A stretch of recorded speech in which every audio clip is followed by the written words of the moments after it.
Welcome to ABA Inside Track, the podcast that's like reading in your car, but safer.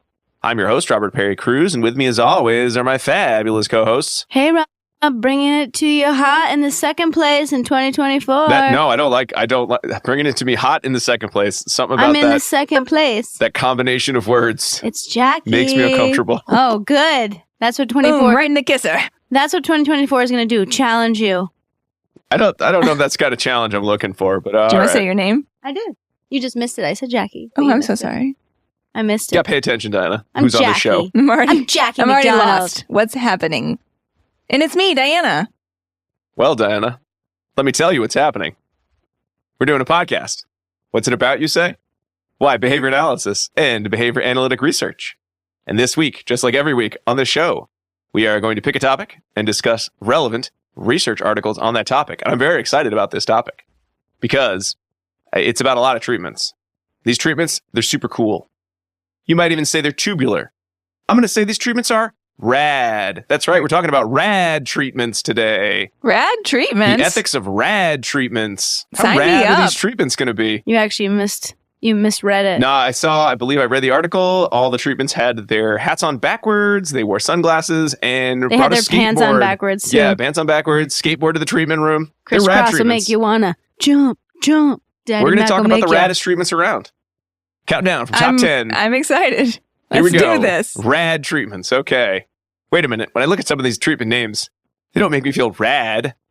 They seem like maybe they don't have a lot of evidence. Like maybe they're just fad treatments. no. Oh. You know what I thought you were going to do? Talk about different fads in styles. No, I just listed a bunch of rad things. I thought you were going to tell me that these treatments look bad and it made you sad. Oh, rhyme time. No. In fact, I'm glad we're talking about the ethics of fad treatments. How many people turn this off? Like, it's not worth the ethics CE. I'm out. This is an ethics CE, though. That's right. Everyone, It sure stick with is. us. Stick Yeah. with us. It's happening. Yeah, so I don't think we would really, now that I think about it more, I probably would not classify fad treatments as rad treatments because there's a lot that can go wrong with a fad treatment. And that's what we're going to talk about today. Diana, what articles will we be discussing in our review of some fad treatments and the ethical quandaries therein? Well, let me tell you, Rob. First and foremost, you want to make sure you have out your ethics code for behavior analysts. And then in addition to that, you have 3 other articles that you might be interested in referencing. We're at least going to reference them. They include The Cost of Fad Treatments in Autism by Zane, Davis, and Rossworm. That was published in the Journal of Early and Intensive Behavioral Intervention. Year unknown. They don't list it. Maybe around like 2008? I believe 2008. Next up, How to Behave Ethically in a World of Fads by Schreck and Miller. That was in Behavioral Interventions 2010. And finally, Sensory Integration as a Treatment for Automatically Maintained Stereotypy by Moore, Sibadini-Mota, Clark, and Ahern. That was in Behavioral Interventions as well, 2015. Great. Buckle up. Buttercup. Oh, I wasn't sure where that was going. All right. Me neither. I was very excited, though. So when we talk about fad treatments, what are we usually talking about? We're probably not talking about treatments that are, popular for a little bit just around the holiday season and you can't find them and your kids are mad because you can't give them a fad treatment. No, that's a Tickle Me Elmo. Treatment.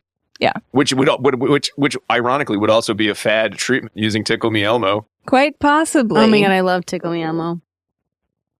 Okay, so you want to define what a fad treatment is? I want to define it. Sure. So with a fad treatment, you may see some unsubstantiated and often very lofty claims about what said treatment is going to do for you. So we're going to talk about this in the context more specifically of intervention for children diagnosed with ASD, as many of us work in that area, but fad treatments are all over the place, so they're not limited. Hair care, skin care, Diet. better care, wellness. Mm-hmm. They're everywhere. Yeah. And so that's not to say that new treatments can't, or new interventions or new products, right, like can't come onto the scene and turn out to be something that's really awesome, that can definitely happen. But the issue is if an intervention is making claims beyond what the evidence supports, and or they're making those claims by way of often celebrity endorsements, anecdotal evidence, and sometimes even sort of falsified scientific info, often for the purpose of getting your money. So this can be, no one is immune to this, right? We see evidence of fad treatments all over the place. Many of them look very enticing. They make a lot of great promises. Often they are really good at looking as though they are presenting evidence to support them. And you have to go really deep into it to figure out that they're not. So They usually also have a lot of testimonials. yeah, good call. Often the websites are really, really slick. There might be someone who's kind of at the head of the website or the organization that's very charismatic, that really draws people in. And it's easy to kind of get, balled up in some of these things. So we're not saying that, oh no, it's terrible if you've ever done a fad treatment or, tried out some new diet or something like that. Right? Like all of us have probably experienced something like this. But it can be potentially problematic for families who are pursuing ways to really, enrich their child's education and end up in an area that doesn't really have scientific support for it and could potentially be harmful, unethical, and unsupported by science. So that's where we're going to end up. But I don't want anyone to feel like they were, looking down on someone who's followed a fad treatment. We'll get into, some of the stressors and reasons why people may end up kind of following those as we forge ahead. Yeah. So this is not meant to be can you believe these treatments No. or that people liked this idea or thought there was evidence here? Stupid. That's not at all meant to be the case. This is really about what damages could happen from fad treatments, what we should be looking for when assessing whether a treatment is a fad treatment or not, and then ways to sort of discuss the possibility of fad treatments and alternatives with caregivers, with clients, with other individuals that we collaborate with. But yes, like you said, Diana, this is not meant to sort of pile on any group or person who has been either taken in by a fad or used a fad or is thinking about fad treatment. No one should feel guilty about anything. I mean, I guess if you specifically sold something to people knowing it was all bogus for the purpose of making money, you should feel guilty about that. But if you're not someone like that, you should not feel guilty. No quadama passy. If you're the snake oil salesman from the hit 1977 film Pete's Dragon, you should Love feel that. bad for your Starring fake snake Mickey oil. Rooney. But you should feel great for your performance because you're the best part of that movie. That's not Mickey Rooney, though. I don't know that guy's name. That's Jim Dale. Oh, I knew you'd know it. Of course I know that. Of course He you also know voiced the Harry Potter audiobooks, which are Way. the best Christmas gifts I ever bought my mother. And I bought them like 20 years ago. So I'm really not doing so well with the holiday shopping. Or my mom is very picky and it has to be Jim Dale related merchandise. Very specific. Yes. Jim Dale is a rad treatment, not a fad treatment. Correct. He goes on forever. He's the best. Okay. Anywho, let's get started. Diana, why don't you kick it off with the cost of fad treatments in autism, a kind of a review of that cost. Yes, sure. Do you want to end? I was looking through your notes. Do you want to end with your hot take, or do you want to begin with your hot take? I thought it was a hot take. Perhaps you did not think it was such a hot take. What's my hot take? What's my hot takes? What is it? The very first thing I wrote in my notes? No, that seemed like a flex statement. Everyone. Quote. Do you want to quote it, Diana? You want me to quote it for you? No, you can quote it. Quote, Diana's first line in the notes for this episode, folks. I could probably summarize this article without reading it. I did read it, however. I think I wrote that because this article, despite the fact not knowing the exact year that it was published around the time that I was in graduate school, the second time around. And I suspect that one of my professors probably taught from the points in this article because it went beat for beat to a lecture that I had heard. So that is why when I read through it, I was like, oh yeah, I got this. Mm-hmm. No, I will save my hot take for the end. Okay.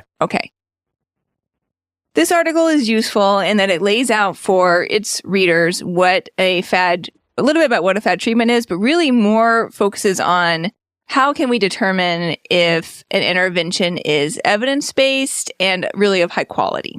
So that to me was the main piece that I liked here to take away.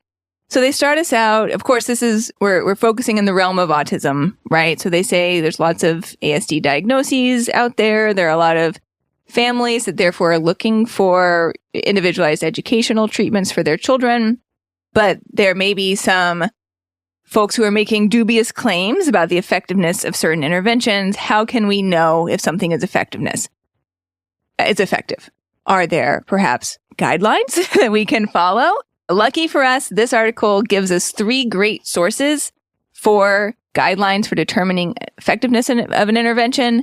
And so I'm going to tell you what those are now. And then you can kind of like do a mashup of all the different criteria to get yourself a really lovely list of the criteria for evidence-based practice, right? So the first one is the New York State Department of Health Clinical Practice Guidelines.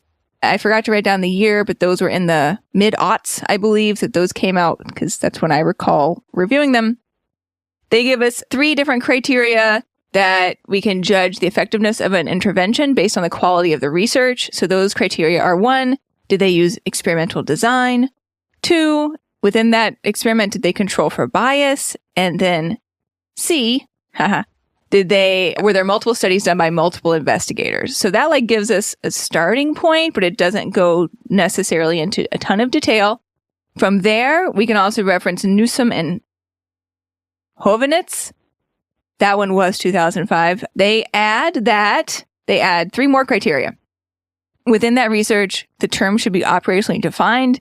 And then, coming from that, we can then determine, if it's operational defined, then that means that it should have inter-observer agreement and we should be in agreement on its measurement.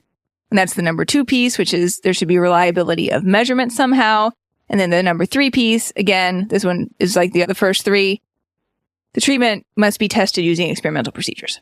Okay, so we're getting a little closer now. And then finally, we have Chambliss et al., 1998. They give us actually 4 criteria that they want us to think about. Number 1, there should be a number of within subject design experiments with more than 9 subjects. I guess maybe in total, since our studies often don't have that many. Number 2, treatment manuals should exist that specify the details of the treatment methodology. I loved seeing that was added because nobody else talked about that. Number 3, the same effects should be demonstrated across at least 2 different researchers. And number 4, the participant characteristics should be detailed. Okay, so those are all pieces that say, and then it kind of goes without saying, if you do all this, you also need to get effective demonstration of your treatment via these methods, right? That one kind of went without saying. Mm. So it's not enough to just say like, yep, it works and we think so. Other people need to think so. Other researchers need to have evaluated your intervention and come to the same results. And the studies that you do need to be tightly controlled. They need to have accounted for potential internal validity concerns. And they should have reliability in their measurement systems, right? So all of those pieces together, if you have all of that, then you could say, all right, I feel pretty confident that this intervention that I'm recommending, that I'm reading about, is effective to some degree. So that's what they had. I know that there are more recent places you can gather this information too. The What Works Clearinghouse is also a fantastic resource to go in and look at this type of criteria. They need a better name. I always feel like they're like, listen, this is what works, but we need to get it out of here. There's too many useful things. I always picture them all being stacked up in big boxes. Get it out of here. Yeah. Take it all. Take all the effective treatments. Okay. So he says, however, not everything that's out there that's being presented as an effective intervention really meets these criteria. In fact, many things don't meet hardly any of these criteria, but are still being touted as effective interventions, the treatment du jour. And a lot of people are falling victim to these folks out there that haven't demonstrated the effectiveness. They also go on quite a while about the cost of care and talking about how that relates to effective intervention. I would rather not get into that discussion today because that is a whole episode topic on its own that's actually quite sticky and tricky to get into. So I'm going to bypass that discussion at large so that perhaps we could get into it in more detail in the future. But just know that saying, hey, you can save money by having your kid be in ABA is not maybe as gold star of a point as you might initially think it is. So we're going to table. Sound great at all. We're going to table that one for some time in the future. I'm sorry. When you mean save money, you mean in the sense of like over time kind of projections type saving? Okay. Yes. Thank you. It's an important point. I just want to talk about it in more detail and not right this second. Sure. Okay. We'll add it to the list, everyone. All right. They go into a little bit examples about fad treatments and or misinformation that's out there. So they start out with Jenny McCarthy and say, she's really like led the charge on vaccine avoidance. She has a huge platform. Vaccine avoidance theory is tied into leaky gut theory, which goes back to Andrew Wakefield, which is again a whole other episode. But she, almost single-handedly like changed people's views on this, and really to the detriment of all of us and our healthcare systems socially across the world. So that's an issue. Remember her first book, the one about being pregnant? I feel like everyone liked that book. Like it was a really funny look at having a baby. I do remember that book. She's written multiple books since then. Oh, well, the first one seems like it was the one that everyone liked. And then everyone liked her second one, too. What was her second one? The anti-vaccine. Oh, no, I don't like that. But she did just write a recent one that she actually suggests the use of ABA treatment, which I was just surprised about. And she was in a video discussing it. What? Yeah. It was a deep fake. I was like very surprised. So say what? It was I'll have to find the video, but I played it in my ethics class. It was her talking to Snooki from Jersey Shore because Snooki's son also has autism, and they were talking about things that would be effective in helping her son cope with some of the symptoms, and she recommended ABA therapy, and I was like, woof, and I like rewound it, and so a lot can happen in 10 to 15 years. I mean, her son, Jenny Carr's son now is like 22 years old. Yeah. He's an adult. Wow, I did not expect you to say that just now. I had no idea. Okay, I'm going to find it, and we'll put it in the show notes. I'll find the little video. But it's like an actual published video that I was very surprised. Wow. Okay. Wow, okay. Well, at the point of this article, she was very much on the vaccine causes autism train. She still might be on that train, right? That's different than ABA, but... Yeah, and the authors wanted to point that out, although it's not a fad treatment, right? I guess, like, avoidance of vaccines it's not a treatment. I don't know. It's a weird thing, right? But it's a whole thing, and it has the same, I don't know what word, I want to use the word flagrancy, but, like, is widespread use as other fad treatments might. The other examples that they gave are sensory integration, and then RDI, which is relationship development intervention, also called floor time. And they just like briefly talk about those. They don't actually go into detail on the lack of evidence. They say that there is lack of evidence as listed above to support these treatments, but don't like really, I think it would have to have been a much longer paper to give all of the examples of that. So that was a choice that they made. And that research for and against can be found in other locations other than this article. So they say, since these treatments don't have a strong empirical basis, even though they might, again, cost less than ABA because there's fewer hours that are being provided, they say if it's not evidence-based and there's no true, clear benefit for the individual, then it's probably going to be a waste of money, which is, that's fair. And the other main point I took from this article that I do think is really important to think about is we should also be, as we are helping families decide if we're involved in that decision-making, what is the right intervention for their family, we should also be thinking about the emotional cost to families of investing in treatments that won't pan out. Because it's not just a financial investment, it is an emotional investment too. If they are hearing from someone that this is, quote unquote, amazing and is going to do all of these X, Y, and Z things for their child or their family, and that turns out not to be the case, that's a big emotional undertaking that they did that's now has to be a letdown for them, right? And that's really hard on top of all of the other stressors that they're experiencing. So they say, it makes sense why families might pursue some of these fad treatments because there is a lot of pressure and stress on families to really make the most of what they were calling the developmental window. And there might be like an avoidance of guilt feeling there for not having done everything that they could for their child. I think a lot of parents, feel that way.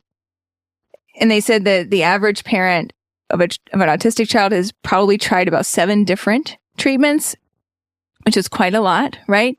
That can be sort of evidence of this phenomenon that families probably want to try to do the best they can for their child, and so are enrolling them in lots of different things.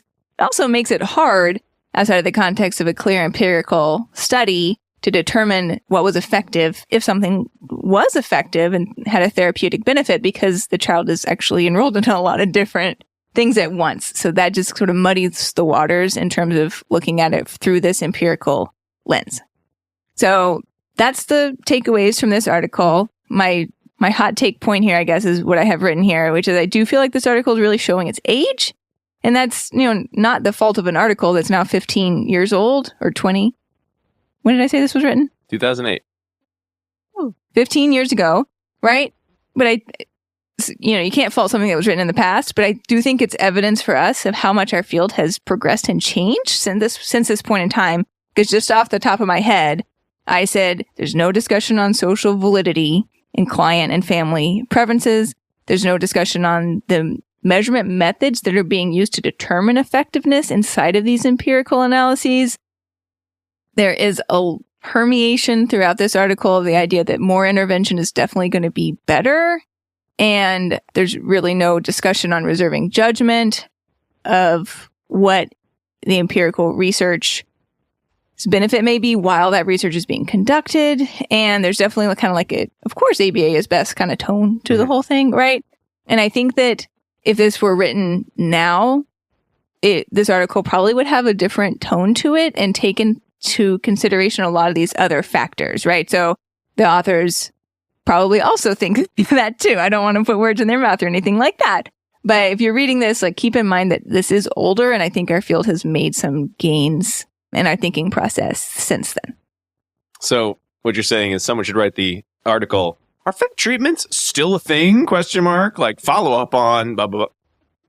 I would do that.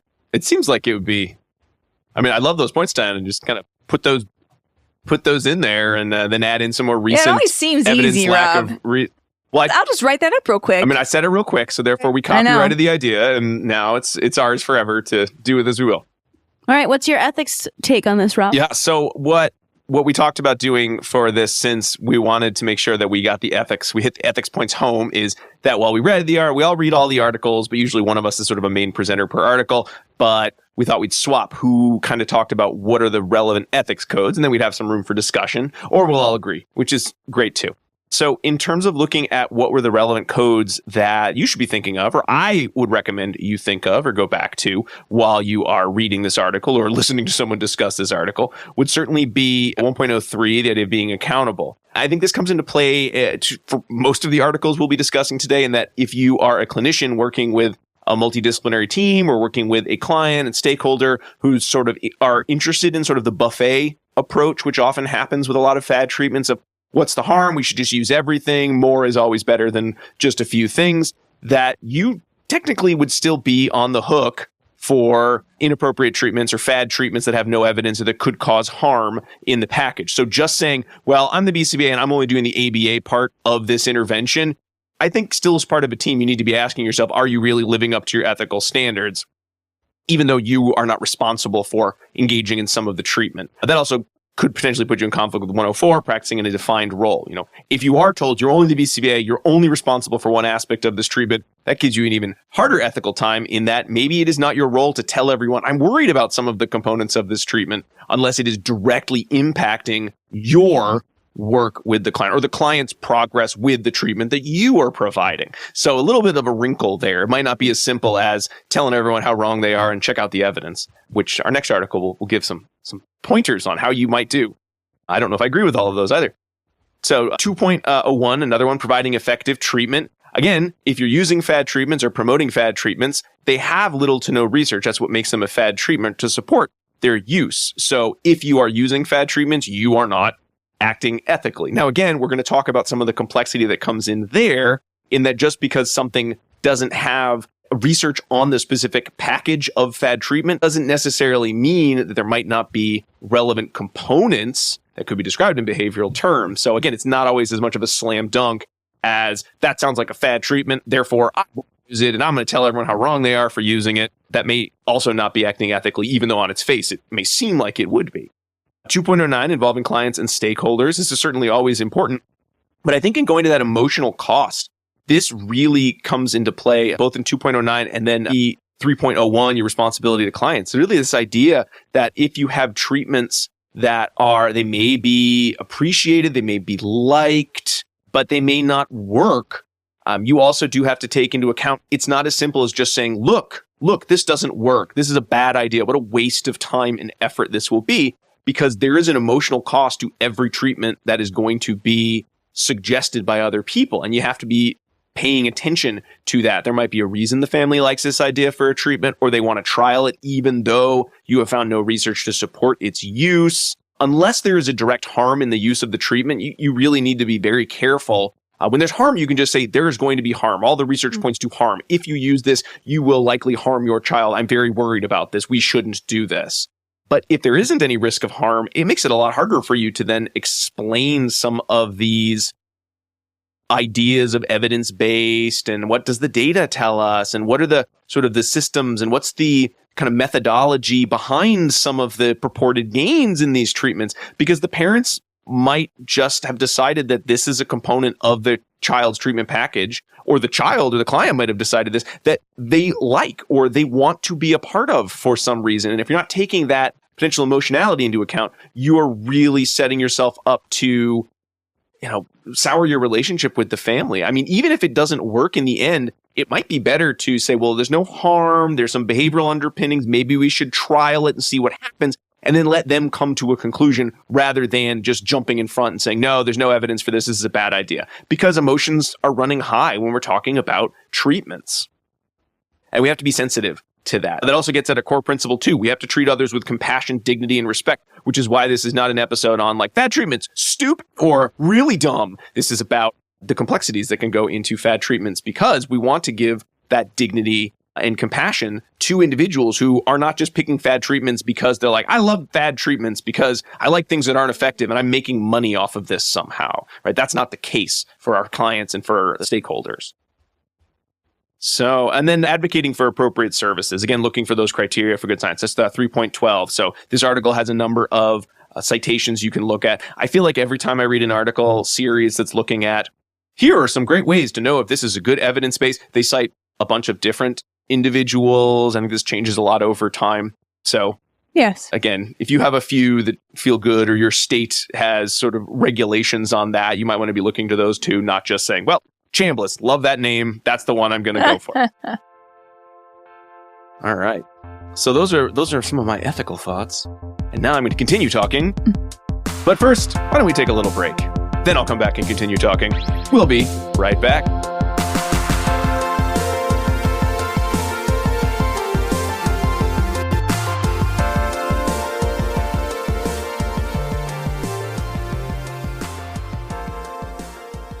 Do you want to be a BCBA? Sure, we all do. Now you can come to Regis College in Weston, Mass. to get your graduate degree. Choose from any one of these courses. Masters of Science in Applied Behavior Analysis. Masters of Science in Special Education. Dual degree in Special Ed and ABA. Or be eligible for your postmaster's certificate. You can complete your degree and be ready to sit for the exam in 2 years. And our 2017 grads had a 100% pass rate on the BACB exam. Come enjoy practicum placement support, ethics mini handbooks, PhD-level professors, small class sizes, and a service trip to Iceland. If interested, don't delay. Supplies are limited. Learn more at regiscollege.edu. Again, that's www.regiscollege.edu, regiscollege.edu. One more time, www.regiscollege.edu. See you there!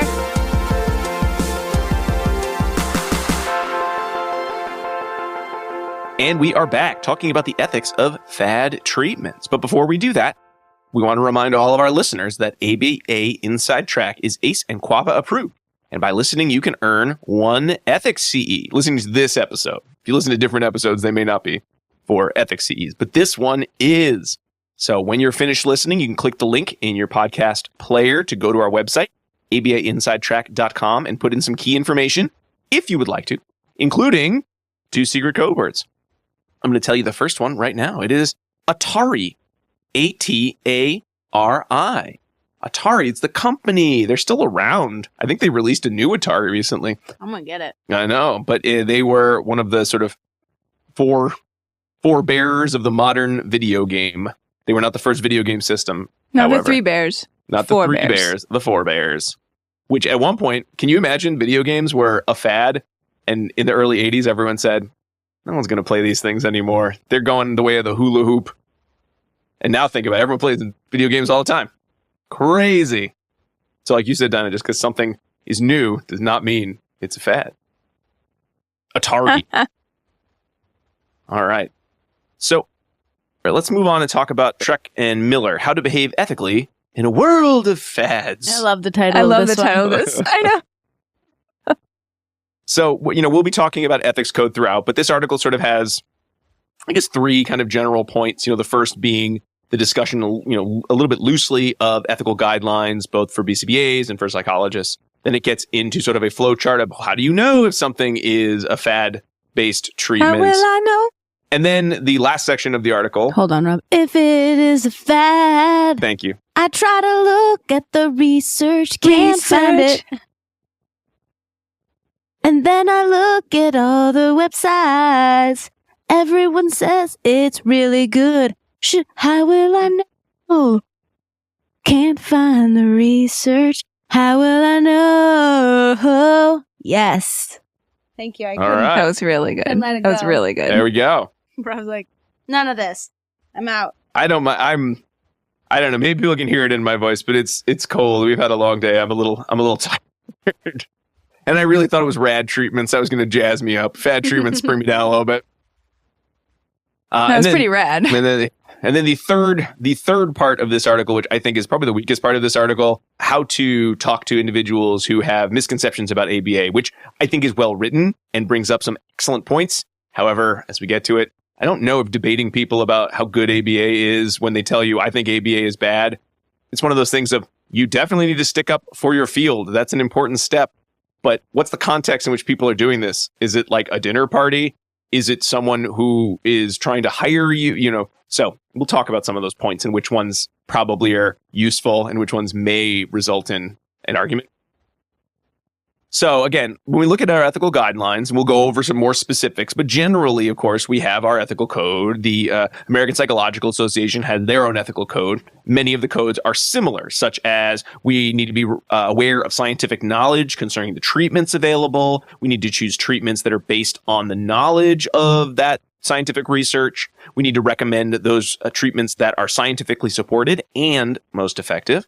And we need to also cooperate with other professionals, which can be tricky when some fields are more stringent about what is considered evidence-based practice than others.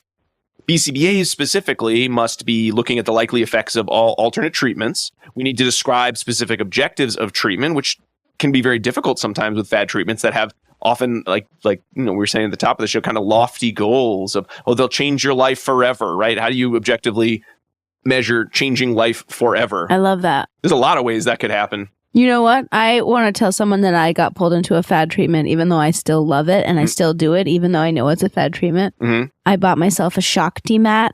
They're the acupuncture mats. Oh. And it's supposed to do all sorts of things. Looks like a bath mat gone wrong. It's like a bath mat with little tiny needles on it. Oh. And acupuncture actually now does have some emerging evidence that it is effective in some areas with some certain disorders. But the Shakti mat, I mean, you just lay on it. But man, I love it. So I don't know if it's doing anything for me, but I can say that it does make me feel great.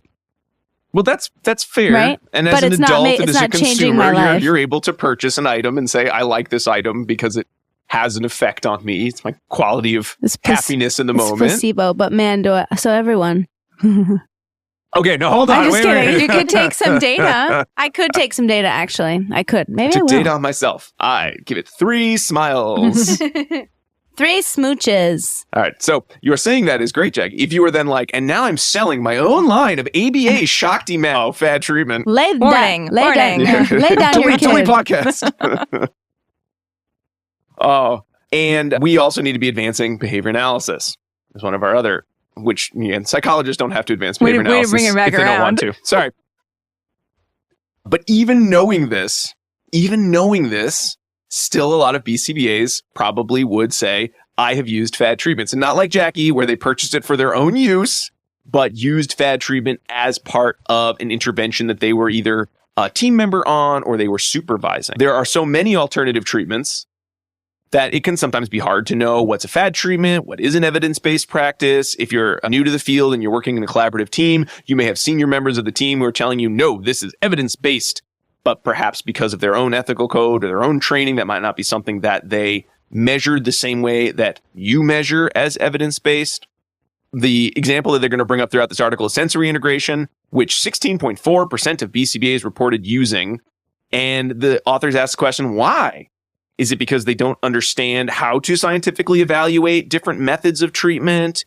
Is it because they got pressured by others to use non-ABA components in their kind of buffet-style programming?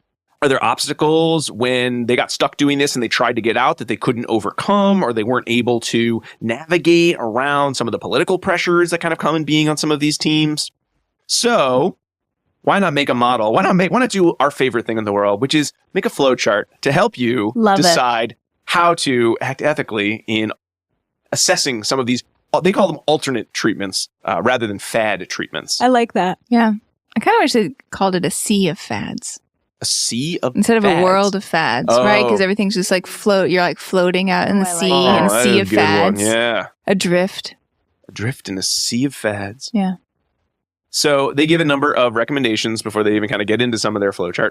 But number one is going to be go back to the literature and look at what scientific knowledge exists around that treatment. So look for articles specifically about the treatment that you are wondering about.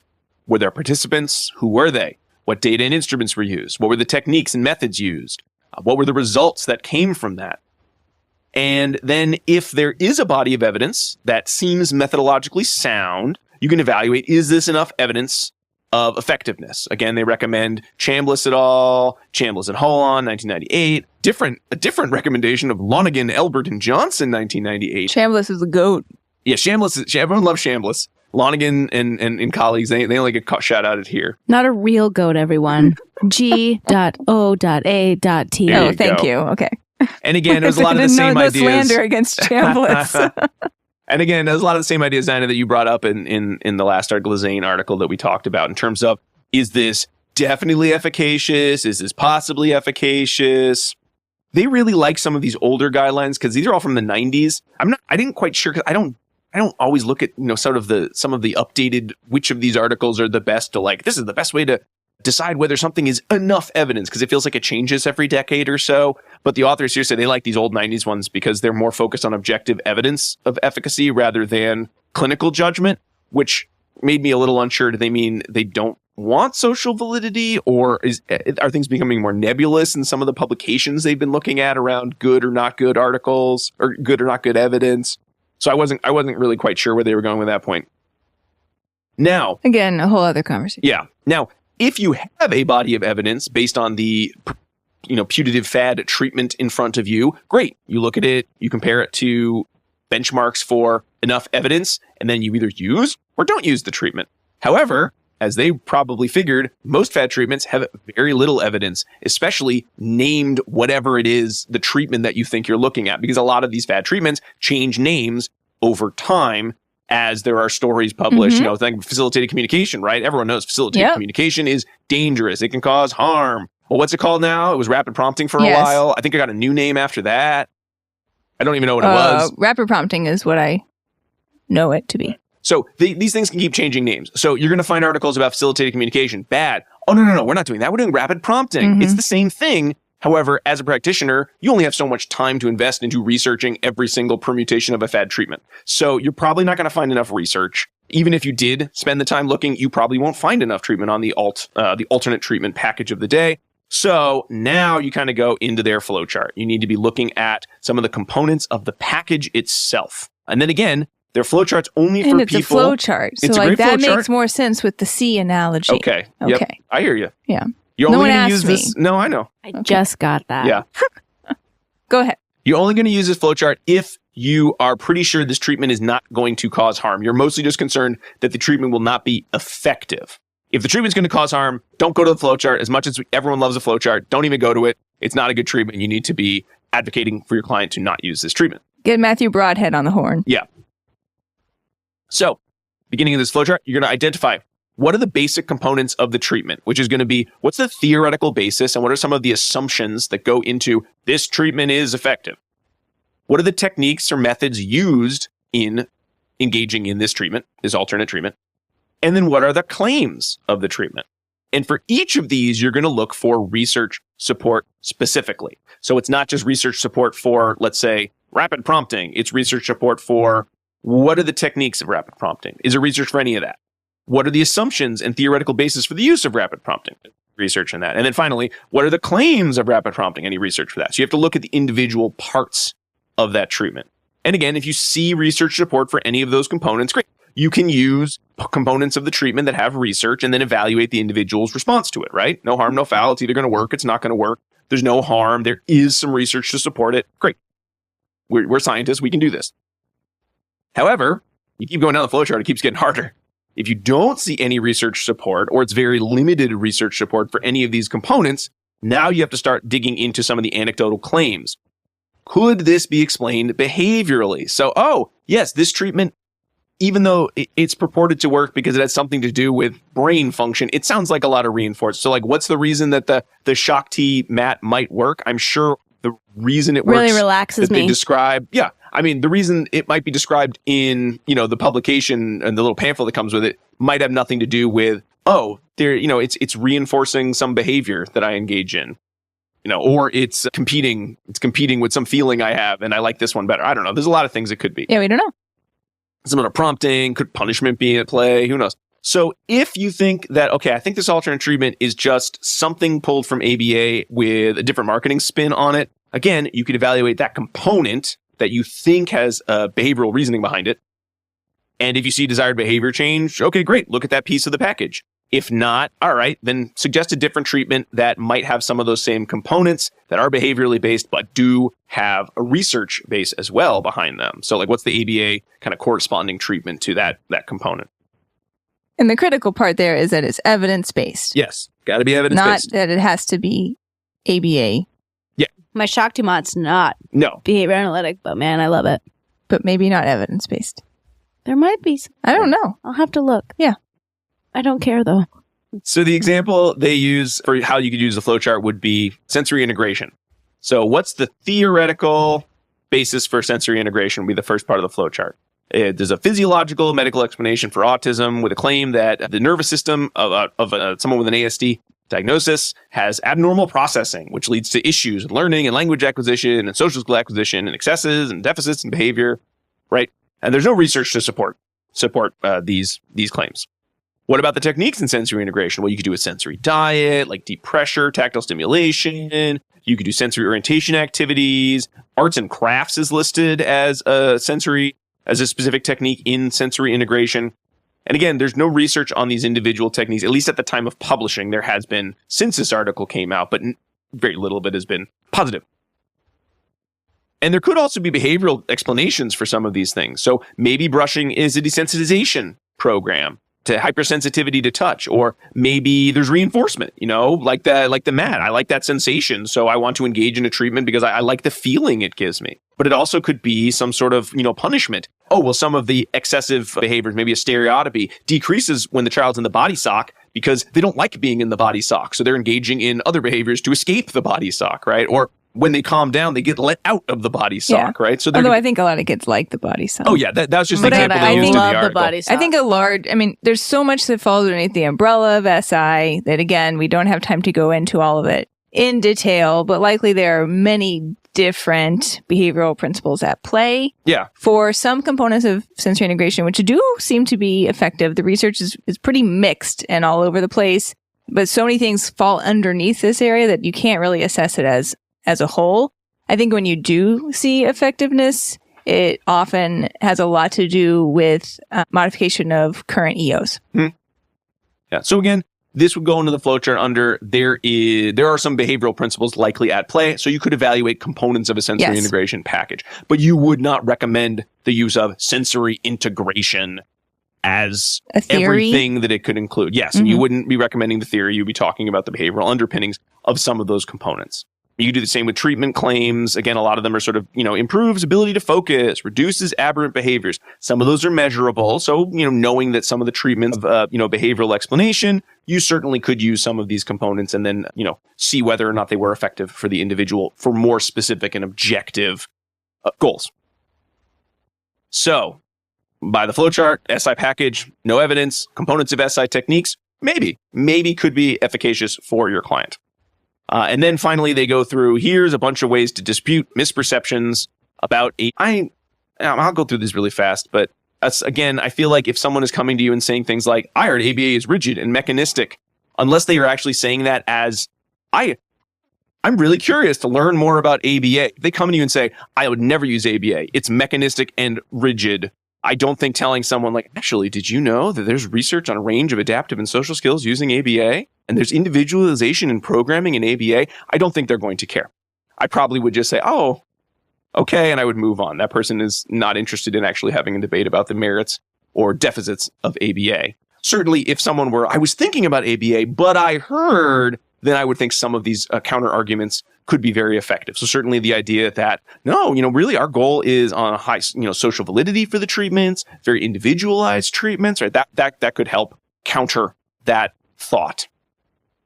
ABA uses punishment, but alternate treatments only use positive approaches. The counter they give here is that, well, ABA, it uses a least restrictive treatment model. We emphasize reinforcement to promote skill acquisitions. We don't actually know. Again, I think if you're telling people these fad treatments, you don't even know what's happening here. I think your mileage is going to vary unless someone is actually asking you a question of like, I heard this. What do you know about that? Right. So this is a context. These are great counter arguments. There is a context in which you're going to get in a fight if you use these counter arguments. You can't win.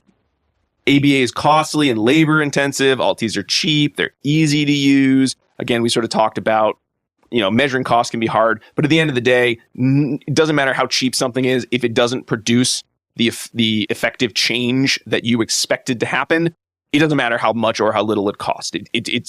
It's worthless. All children with ASD should receive the same treatment, and that's what ABA thinks. Again, ABA individualizes its programming to respond to diversity of clients. We don't assume things about children with autism as opposed to some fad treatments, which are kids with autism are like this. Therefore, this treatment is effective because they all have this problem, right? That's not a component of ABA because we're using lots of assessments to determine where needs are. We're working with clients and stakeholders. So our goal is not to just prescribe, oh, you get this treatment because this diagnosis, right? The idea that Alts, they're all harmless, so you should just use everything, right? That kind of buffet style approach. And that's one where I think you have to be careful in that I understand why any parent, if they are told there are 10 treatments, only 3 of them work, and we don't really know which ones might work for certain people, why I might say, then I would rather you do all 10, because at some point my child will be an adult, and I never want to have to say, well, I picked the bad 3, sorry about that, right? I want the best for my child. So I think the idea that they are harmless, that is really tricky to navigate. And I think this is where you could have a discussion about what might be effective, hearing their thoughts about what they're looking for in treatments, but being very careful not to say, well, these 3 clearly aren't useful, so we're going to take them off the list because there's no evidence for them. That is great for a conversation with other behavior analysts or other scientists. It's not necessarily a great way to have a conversation with a family. Mm-hmm. Again, the idea of a lot of people with to use kind of fad treatments reporting successful results. The idea of like, well, testimonials, there's social validity there, but we do want to look at other evidence, right? I go a little bit, I added the social validity piece. They didn't get too much into that in the article itself, but it's not the same as, evidence in the sense of data supporting the effectiveness of this treatment. And then the idea that, well, fad treatments or alternate treatments, they've been around for so long, therefore they must be effective. Again, this one goes into the idea that a lot of these, it's really marketing, which means they change titles, they change names. ABA has been ABA since 1968. Like, we haven't switched it to something else. And again, depending on what group you're in, you can market your treatment to any group. Just give it a new name, and then don't worry about the evidence. Because no one's going to be able to find it, right? And there's a very limited number of people who would go out of their way to market things that way. But there are some people who will take advantage of a situation. Right, exactly. Some of these examples are really, insidious and pernicious folks who are trying to get people's money, and then others are treatments that exist because people think that they are effective and are doing the right thing. And those are two different camps. You don't necessarily know until you get into what you may be dealing with. But I don't want to assume like every fad treatment has like ulterior motives behind it. Sometimes people really are trying to do what's best, but they may be coming at it from a different angle that has less emphasis on scientific efficacy and evidence than the type of background that we have in our field. Yeah. So when it comes to this article, I like the flowchart for assessing evidence-based treatment. I'll be honest, I think it's good to read their counter arguments, keep them in mind. I love the table they shared of here's more research as to why these counter arguments are meaningful, which I assume they meant for you to read, as opposed to like, now that I've given you a counter argument, here's a table of articles to read. Like, people love that. I don't think, I don't know how that's going to work. I would love that, actually. Oh, you have a question? You have an argument? Here you go. Here's a table of articles to read. I have these in my purse, and I have all the articles. Oh, if you give them the articles, that's even better. So again, I might recommend that you think about these counter arguments, you look at some of the research behind these counter arguments, and then maybe go back to Broadhead's flowchart for talking with other individuals, kind of maintaining professionalism. Because I think if you use these counter arguments, again, unless someone is asking, I heard, question, I actually care about the answer. These are fine counter arguments. I think if someone is telling you, fact, this is what I know about ABA, you can give these counter arguments and give them all the papers all day. I can't imagine they're really interested in hearing your counter argument. They want to probably get in an argument with you, which, no one wins if you're in an argument about some of this stuff. But nobody wins. I'd love to see social validity on using these counter arguments. Like, hey, I use this counter argument. How did that make you feel, kind of thing? Like, well, I don't want to work with you. Okay, I don't want to use this counter argument. So that is Drek and colleagues, flowcharts and tables galore. Okay. But what about the ethics thoughts, Jackie? All right, so I was tasked with doing the ethics here, and I not only like to look at the standards, but I also like to look at the core principles. That's why I did core principles when I talked ethics to Jackie, because I knew you'd like it. Because I do. I like it. I love like that they're there. Like a Shakti mat. Shakti? It's like my Shakti mat. Yeah, so the core principles here that I think relate to this article are benefiting others and ensuring competence, right? So the first thing on the ethics code when we're talking about benefiting others is that we are ensuring that we are doing no harm, right? And we're protecting the welfare and rights of our clients above everything else. So if someone else does want to use an alternative treatment, we just have to make sure that it is safe and like following that flowchart and making sure that we understand what might be happening, right? And then ensuring our competence. So saying that we can't engage in those activities if we don't have the proper data to support their effectiveness. Maybe actually do our own research, right? Don't just say, someone says, oh yeah, there's tons of research on that, and be like, cool. But actually go and look at the literature, go outside the field of behavior analysis. It's okay. Do you happen to have a table of all of this research that you're telling me about? Right? I sure love when that happens. Yeah, and so, maybe ask your colleagues to point you in the direction. Be like, oh, wow, that sounds neat. Mm-hmm. Don't be like, I don't believe you that there's, right? That's back to the Broadhead flowchart of like, show me the evidence. I demand it. Like, that sounds neat. I want to learn more about it, and then do some research yourself. I think that really ties nicely into Standard 1.05, practicing within the scope of competence, right? And I actually tied that into his Standard 2.17, which is collecting and using data. Like the Broadhead article, I think if someone does want to engage in some alternate treatments, and you as a team have said, okay, this is not going to be dangerous, we could look at the treatment through the lens of behavior analysis, collect and use the data specifically for this client, and see, okay, does this alternative treatment benefit the client, yes or no, by looking at the actual data. Yeah, so I also put 2.01, Standard 2.01, providing effective treatment, and 3.01, responsibility to clients kind of together in this ethical code because, right, that's our job. We have a responsibility to keep our clients safe and to do what's best for them as well as provide them effective treatment. And if the alternative treatment or fad treatment that someone is proposing doesn't have evidence or research to back it or data that supports it, then we should at least make that known. Yeah. Right? And then work together on how we're going to solve that. All right. Well, let's bring it home with, I think, really the only, research article in our group today in which sensory integration was sort of reviewed. And it was a study as to how effective, if at all, sensory integration would be specifically as a treatment for automatically maintained stereotypy. Yeah. So, the researchers asked that question, right? They said, okay, we're working in a team. People are recommending using a sensory diet. So I do have to say something funny.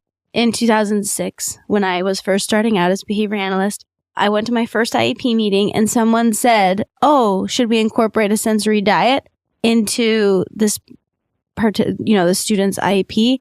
And I'm thinking to myself, what are they going to eat? And so I dumbly raised my hand and said, so what kind of food would be included in a sensory diet? And everybody laughed. You know what? And I'm going to say, those were crappy collaborators, because just because everyone else knew it doesn't mean that someone new to the table knew what that term meant. So they were wrong, Jackie. You were right to ask the question. It was super embarrassing. Actually, you should have just asked what's a sensory diet. Probably would have been the better way to do it. Not going like, what kind of foods would be involved in the sensory diet? So but that was funny. You did that because you wanted to. Not because you were I think because I'm going to read your mind and tell you what you're doing all those years ago. Thank you. Because it's no fun to say. If you say, I'm sorry, I don't know what that is, it feels like you're automatically letting everyone know I know less than everyone else. Whereas if you ask what you think is hopefully an intelligent question about the treatment, then it's a matter of like, I do know what you're talking about. This is a valid question that needs to be answered. But unfortunately, if you get that wrong, it sort of goes the other way. It went the other way, hardcore. But they still were wrong. Okay. They should not laugh. Shame on them. Shame on all of you. I was fine with it. I don't even remember what school district it was, but it was amusing, right? And so then the OT was like, silly behavior analyst.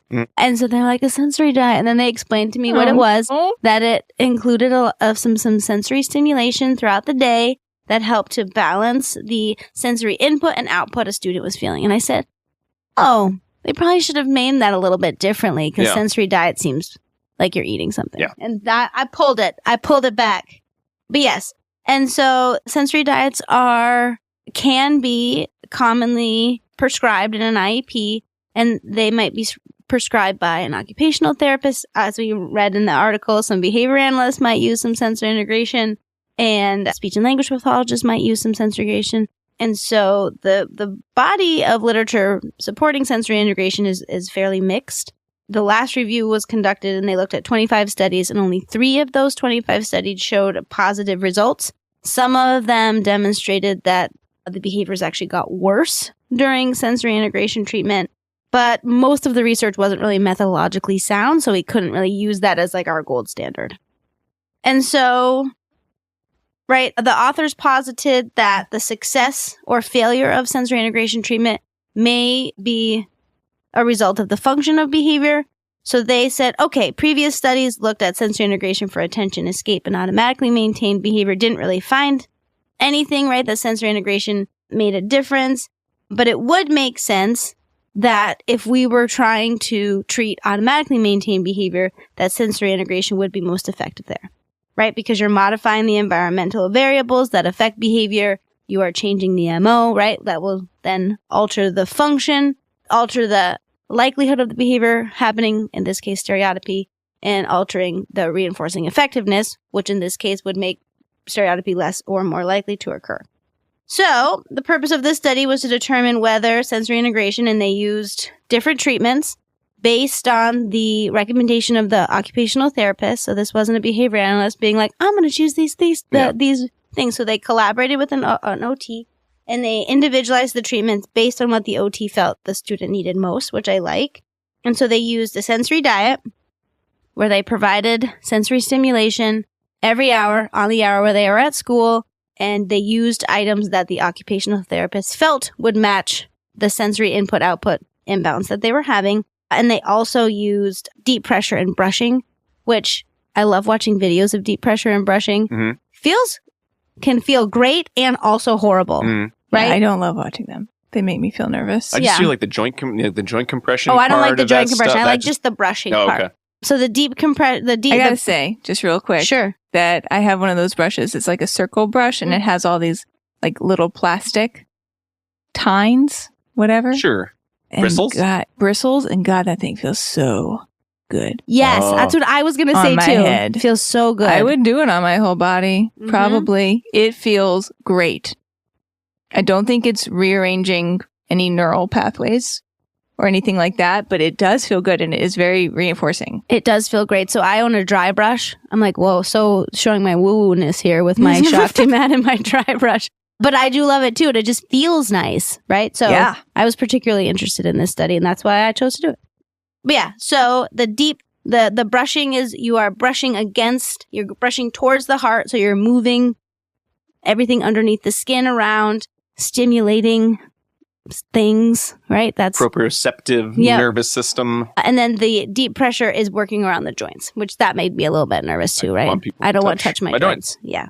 I don't want anyone touching my joints. That's why I didn't ask for that treatment. So we got brushing and deep pressure. So they wanted to look to see if these treatments were in place, could we decrease the motivation to engage in stereotypy? That was presumed through an FA, so not presumed, right? So they tested it out that these behaviors that were engaged in were automatically reinforced. So stereotypy was measured at certain durations throughout the day to determine if there were long-term or proximal effects on stereotypy following or prior to the sensory diet or deep pressure and brushing. They had 5 participants, ages 8 to 19, 4 male and 1 female, all diagnosed with ASD and or lead poisoning. That one I was like, oh, that is sad. Right? So they engaged in an hourly sensory diet at school that was 10 to 15 minutes long, every single hour on the hour for 4 to 6 weeks. Oof. I know. They had deep pressure therapy and brushing, and they looked at the direct competition of the stimuli for one of the participants. So before this took place, they did an assessment in a different room. The sensory integration treatment took place in the classroom, right? Because it was like every hour on the hour, every single day, 5 days a week, as long as they were at school. So the measurement was, they took measurement on motor stereotypy for 4 of the participants and vocal stereotypy for 1 of the participants. They did an FA based on the procedures of Iwata, right? Because this was early in the 2000s, right? 2015, yeah. I was telling a student the other day, depending on what decade you read an article, you're going to get like 3 pages on how do you do an FA versus like, did an FA, you know what I'm talking about, and then you move on. So, and then they did a competing items assessment, and the OT chose, or the occupational therapist chose 10 items based on the knowledge of the participant and how they can meet their sensory needs for those items. And the items that were chosen had 80% engagement and 20% or less of stereotypy on the assessment. They did an ABAB design, and just once I want them to do an ABBA design. An ABBA design. Mamma mia, would that be good? Yeah. Mamma mia. Just kidding. I can't believe I know that. I think that's all I know. Everybody knows that. I think that's all I know. They're in a movie. And one thing to note is that the experimenter actually went to a workshop and got certified as a sensory integration specialist. So she could engage in the brushing and the deep pressure therapy. That's a good very important point. Yeah. Yes. Going back to some of the other articles, how would you know this is good design? I feel like someone who is from a field that tends to not like sensory integration is the rep. Of course, it's going to be very hard to be like, I think you messed this up on purpose. We would all call that out. Yeah. Yes, right? we would. If we read it in a paper. Yeah. So she really went to the lengths needed. And worked with the occupational therapist to make sure that everything was was good. I don't know why anyone wouldn't want to do that. Either it's going to be effective and you did everything you could to make it as effective as possible, or it's not going to be effective and you did everything you could to try to make it as effective, and now you know more. Right. So morning and afternoon measures of stereotypy were obtained. So the morning was right when they got to school, and afternoon was within 30 minutes of leaving. And no other treatments were in place for stereotypy. So during baseline, they measured stereotypy 2 to 3 times per day. So that morning, the afternoon, and sometime in the middle of the day for 2 to 3 weeks. And then they moved on to treatment. So with Pat was one participant. His initial treatment was hourly sensory diet alone. And then during the follow-up, they did direct competition with his competing items assessment. And for Luke, he had a sensory diet alone every single hour for an entire month. Oh. Dave and Matt had the sensory diet and deep pressure and brushing for over a month, which is a long time, every single day. and Aaron just had brushing and deep pressure. To the researchers, because when I was reading this and I was looking at the amount of time lot, needed, right? I was just thinking I don't think I have the patience to assess a treatment that it's just waiting for periods of time. You're just doing the same thing for these long periods. And then you look at the graphs and you're sort of saying like, these results aren't that good. Like, just stop. It's not doing anything. But well, you have to give it time, I right? know, You gotta give it time. Yep. So there was actually one place where we saw a decrease in stereotypy. It was during the first treatment session in the AM with Pat and during the follow-up when Pat had the competing items, right? So there's the two places where we saw a decrease in stereotypy. However, with Pat during the second treatment implementation, there was actually an increase from baseline. And then when the items were removed after the competing items, right, stereotypy came back. Which, I mean, I think makes sense, right? Because that's what they were looking for in the competing items. For Luke, there really was no difference. It was high in baseline and treatment through the whole thing. Dave, they saw an increase during baseline, but not during sessions. So that's interesting. And for Matt and Aaron, there was no change. And so they said, they really did their due diligence here because Pat and Luke received hourly access to sensory diet items alone for a total of 50 to 75 minutes per day, right? For 4 to 6 weeks at a time. And they saw no change in stereotypy. Luke's behavior actually increased following sensory integration treatment. And they do, they make that point that when Pat engaged with the competing items, they did see that was initially effective, but it started to decrease over time. So that's only like a patch, right, to help with this. Brushing and deep pressure made the stereotypy worse for both participants, both in the short term and in the long term. And sensory integration didn't change stereotypy over the long term that they were doing. So according to this research, sensory integration did not help with stereotypy, but made it worse for all 5 participants, both in the short term and long term. There you go. There you go. Oh, that must have been hard. Just going through and just, looking at your graphs and looking at your data every day, and just the variability that comes with stereotypy, and just especially if you're seeing the slight increases or the increases or just a huge jump. So, keep going every hour. Oh man. Kudos for the thoroughness here. So what do you think, Diana, for ethics? I was just thinking about this in terms of inductive versus deductive. Oh, scientific inquiry. Okay. Right? But I get them mixed up like half the time.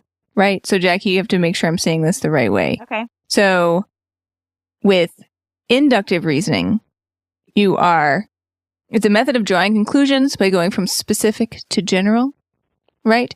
And then deductive reasoning, you are going from general information to specific conclusions. Yes. So what we tend to do in our field is deductive reasoning. Am I correct in that one? Yes, you are correct. Stuff like that I always get backwards. But this idea of deductive reasoning means that you are like asking a question. So you're like, I wonder what would happen if this, or this. And you don't go into it with a predetermined hypothesis that you're attempting to prove or disprove, but rather you're like, whatever the outcome, I'm going to be interested in it because I'm just here for the science, right? So this study is a good example of deductive reasoning because we want, or maybe some of us want to have a predetermined notion of what's going to happen in this study, but that's not how it should be approached. It should be, I don't know what's going to happen. Maybe if we take good data, we'll see that sensory integration in this particular format is beneficial. I'm open to the outcome. I just want to get good data so I can find out and then make informed recommendations to my clients. So that's a deductive model, and we should have more of these in practice. So that's where my head was at. But I'll bring my head back around to the ethics side of things because we're here for the ethics today. So there are several codes that I thought were relevant. One is, some of them we've already talked about, but that's okay. So one was 1.05, which is practicing within your scope of competence. This one's super duper important here because Kira, our first author and also past podcast guest, like we all said, was trained in sensory integration, brushing, and joint compression before she started this study, because that's really critical that if she's the one doing this, that she needs to have been signed off by someone who is an expert in this area.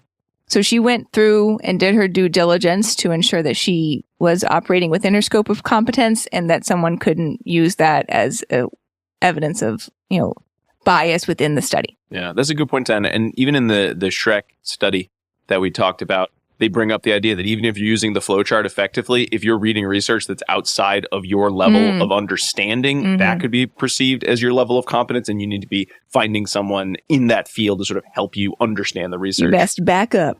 Yep. Okay, good. And that rolls us right into 1.10 or 1.10, which is awareness of your personal biases and challenges. This is also critically important here because one might go into a situation like this with a pre-perceived expectation, bless you, or bias, and you have to be prepared for accepting whatever outcome comes your way and not letting any bias influence your, in this case, running of the study, but in a clinical setting, influence sort of your understanding or your interpretation of the outcomes, right? So whatever the data say or what they say, they need to speak for themselves, and we need to honor what the data say. And that's also why independent observers, of course, are important within the context of research.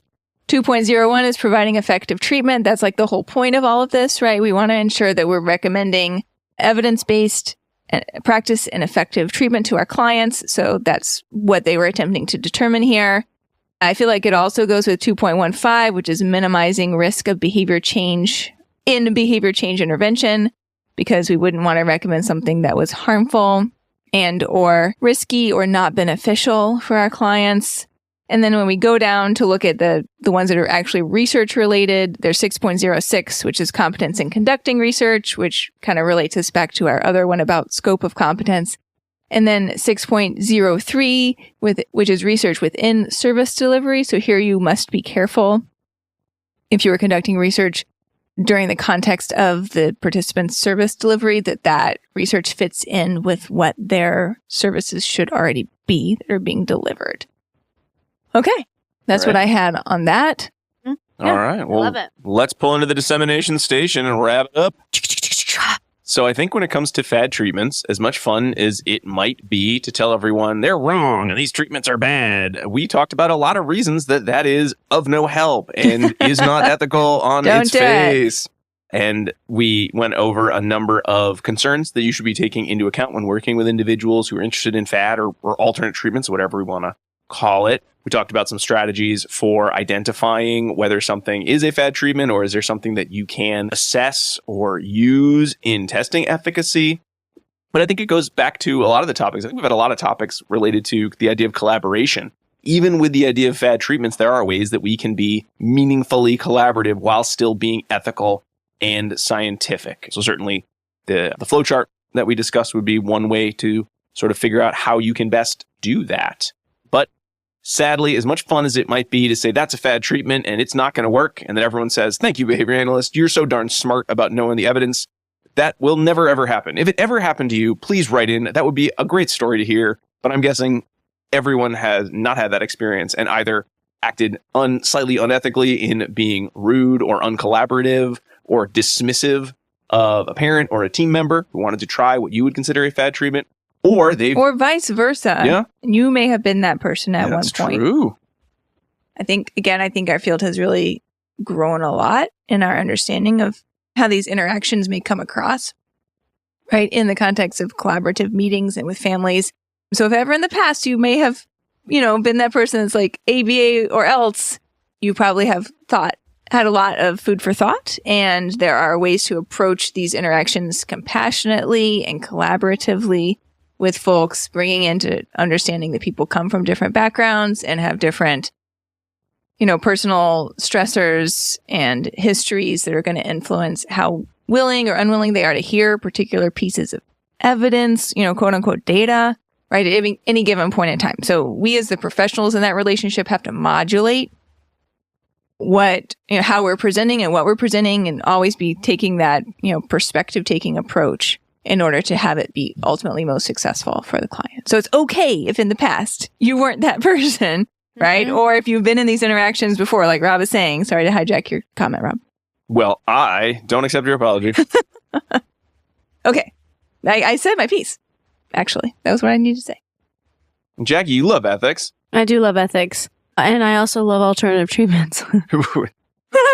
In a way what a paradox you've become this episode. No, in a way that I think that we shouldn't always discount them, right? Like you said, like it's not always ABA or the highway, right? It's things can work well together, provided we're taking data and we're being transparent on what we can and can't do in our field.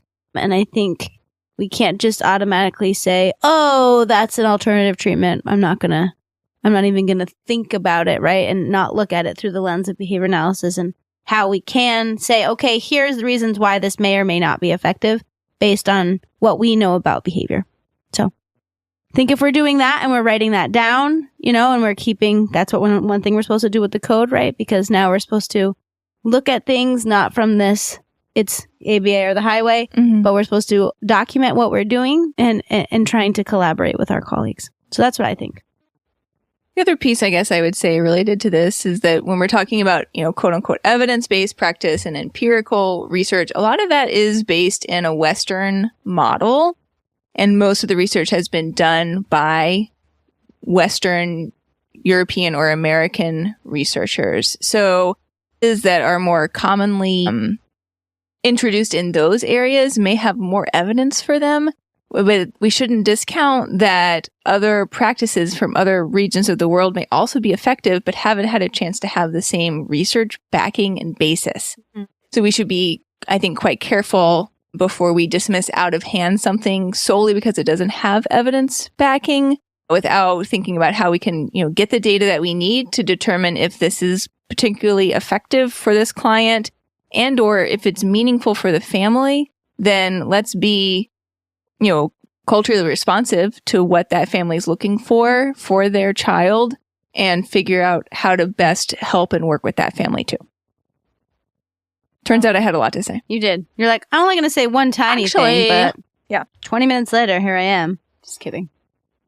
All right. Well, you'll be pleased to know during this conversation, I also color code our calendar.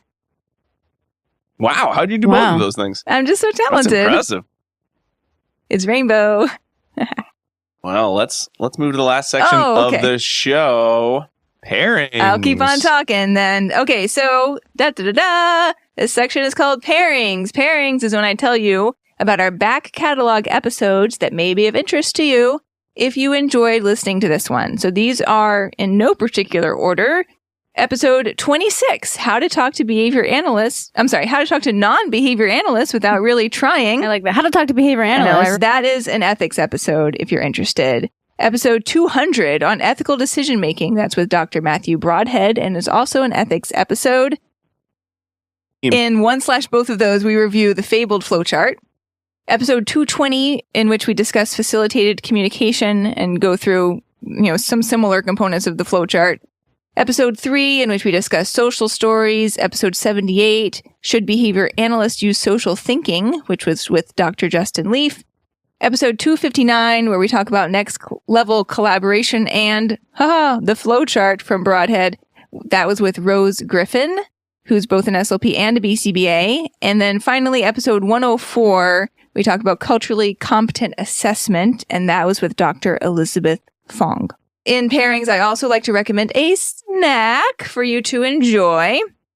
This episode, I would like for us all to try these two new things that I've heard about. They're all the rage, guys. One of them is you bake a brick of feta in the oven with some tomatoes, and then you dump in pasta that's hot. I've done this before. It's delicious. And you stir it up, and it's good. It's real very, good. very good. That sounds like it's got some taste science to back it up of like baked cheese. Like that's a thing we've eaten we like before. Cheese. I could have like 2 bites or I would die, but it was delicious when I did it. It's real good. And then the other thing I think that we all need to try is putting some butter in our coffee. Oh. Grass-fed. Is that like the olive oil in coffee? Yeah, it's the predecessor to the olive oil in the coffee. But writing down olive oil in coffee just makes me want to vom. Yeah. So butter and coffee is what I wrote down for you. But guess what both of those are, y'all? Are they fads? Yeah, they're TikTok fads. Yeah. You just stick a whole stick of butter in No, your coffee? I think like a tablespoon and you blitz it. What's how do you blitz it? Like you blend it. I've been listening to a lot of British podcasts. I don't know if it's really coming through here. Oh. Well, I've been listening to a lot of murder podcasts and woo-woo. That's what I like to call alternative science podcasts. Woo-woo science. So please Woo-woo enjoy science. my fads. Great. Yeah. All right, everybody. Well, thank you so much for listening. We hope you enjoyed our episode on the ethics of fad treatments. If you did, or if you didn't, why not let us know your thoughts by leaving us a review on wherever you subscribe to the show, Apple Podcasts, Spotify, Stitcher, all that stuff. You can also find extra episodes of ABA Inside Track on our Patreon page, patreon.com/ABA Inside Track, where you can subscribe for access to our episodes a week ahead of time. And at the $5 and up level, access to voting on our quarterly listener choice episodes, as well as our quarterly book club episodes. Those listener choice episodes come with 1 CE at no additional charge. But if you're feeling like you want even more content, why not subscribe at the $10 level to get access to our book club podcast? We are just about to record one on an ACT book that was voted on by patrons. Patrons like you? ? And at that level, you also get 2 CEs for free. And you don't get that book club a week ahead of time, folks. You get it a year ahead of time. So while everyone else is wondering, what does ABA Inside Track think about whatever ACT book was voted on? Well, they're going to have to wait a whole year. But you found out the secret. We loved it / hated it. Or something in between. Again, that's patreon.com/ABA Inside Track. And of course, you can always find us on all the socials as ABA Inside Track, or email us at abainsidetrack@gmail.com. I want to make sure you get the last of our secret code words. It is PET. P-E-T. You didn't like mine? I did like yours, but then you also complained that when I choose code words, they're too long, and people say they need to be shorter and easier to hear. They need to be real words. PET's a real word. My other code word alternative was also a real word. Okay. All right, but you know why it's pet? What's a great fad everyone loved in the 70s? Yeah. I don't know. It's a pet rock. But just pet is the only word you need to know. Pet. All right, some final thanks. Big thanks to Dr. Jim Carr for recording our intro and outro music, Kyle Sturry for our interstitial music, and Dan Thabin of the Podcast Doctors for his amazing editing work. We'll be back next week with another fun-filled episode. Will it be rad this time for real? Let's hope so. But until then, keep responding. Bye. Bye. Bye-bye.